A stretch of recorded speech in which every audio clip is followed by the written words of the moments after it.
Bem, chegamos ao final de mais um capítulo desse livro tão bacana, né, do John Stott, que eu tenho que falar novamente.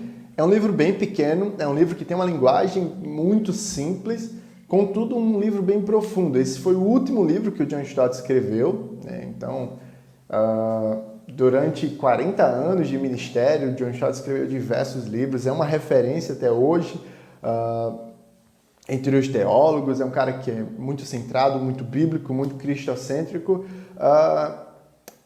e a gente chega à pergunta, né? Por que falando disso tudo, falando de comparações, usando esse texto, aonde está o equilíbrio? Né? Que ele intitula esse capítulo como equilíbrio. Então, aonde está o equilíbrio? Nós entendemos que Pedro, ele nos traz essa reflexão, que Pedro ele faz 6 comparações, que na verdade são 3 pares de comparações. Então, Pedro nos convida, né, a termos um crescimento espiritual individual, como recém-nascidos, mas ao mesmo tempo nos convida a sermos comunidade.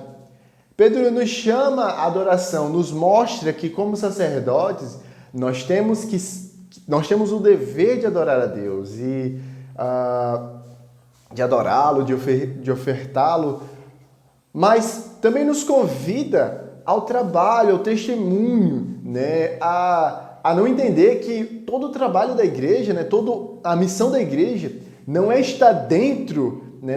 Não é adorá-lo, não é adorar a Deus apenas para dentro, né? Mas glorificar o nome do Senhor para fora, né? E alcançar, anunciar a grandeza de Deus. Por fim, nos chama a peregrinação nesse mundo, a termos o sentimento de forasteiros, a entendermos que não somos de aqui e que todos os prazeres eles são passageiros, mas também nos chama, ao mesmo tempo, a nos submetermos às autoridades de aqui, a nos submetermos às pessoas daqui. Então, esse é o equilíbrio, né? Devemos crescer individualmente em Cristo, mas devemos ser comunidade, devemos adorar a Deus, devemos entender que esse é o nosso dever, mas devemos trabalhar para o mundo, né? Para anunciar a grandeza de Deus, devemos ser peregrinos, mas devemos ser cidadãos de aqui, né? Ser bons cidadãos de aqui.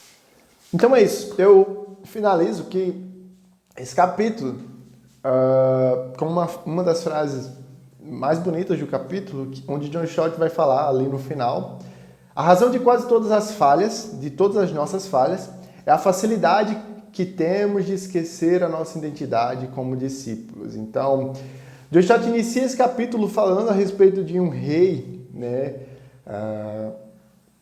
em que ele era muito rígido com seu filho, contudo ele sempre falava para seu filho, né, um rei britânico, ele sempre falava: meu filho, lembre de quem você é. Lembre de quem você é. Lembre de quem você é. Então, você é um rei, né? Você tem uma responsabilidade, você tem um dever.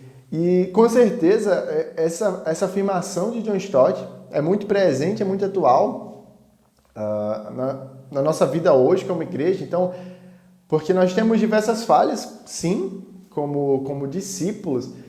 E com certeza a principal razão de falharmos como igreja, de falharmos como discípulo, de falharmos como comunidade, de não abraçarmos, de não sermos testemunhas para o mundo, de não adorarmos a Deus como Ele exige ser adorado, é de esquecermos, né, qual é a nossa identidade como discípulo, né? Quanto discípulo, quem nós somos, o que devemos fazer. Então, eu espero realmente que Deus abençoe sua vida através desse capítulo. Se você ainda não leu, leia, vale muito a pena, tá? Então, Deus abençoe tua vida, fica na paz.